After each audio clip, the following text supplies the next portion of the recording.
জীবনসঙ্গী হিসাবে নির্দিষ্টভাবে কাউকে রবের কাছে চাওয়া কি জায়েজ? জীবনসঙ্গী হিসাবে নির্দিষ্টভাবে কাউকে রবের কাছে চাওয়া জায়েজ।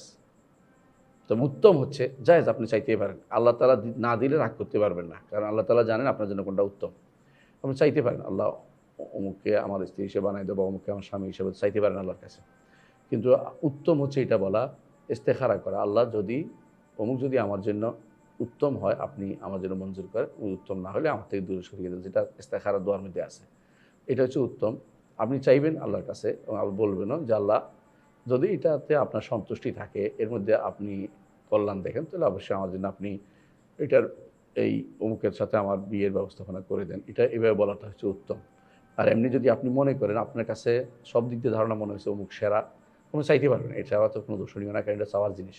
যদি কোনো সেরা অর্থাৎ শারীরিক কোনো বাধা না থাকে। কিন্তু কোনো কাফের দেখে তারে জীবনসঙ্গী চাওয়া, অথবা কোনো বেনামাজি দেখে, অথবা মোনাফেক দেখে, মোলহেদ দেখে, জিন্দিক দেখে, দিন বিরোধী দেখে তাকে আপনি ইয়া চাওয়া, জীবনসঙ্গী চাওয়া, এটা কখনো জায়েজ হবে না। কারণ আপনি জানেন যে সে শরিয়া বিরুদ্ধ, শরিয়া বিরুদ্ধে চাওয়া যায় না। চাইতে হলে শরিয়ত অনুমোদিত জিনিস চাইতে হয়।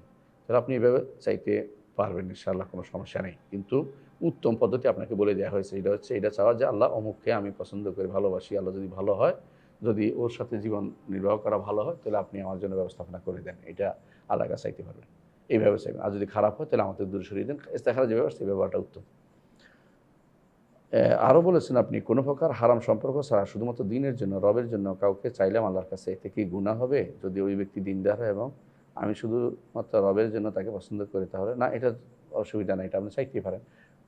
এটা চাওয়া জায়েজ আছে, কিন্তু আমরা যেভাবে বলছি সেভাবে বলাটা উত্তম।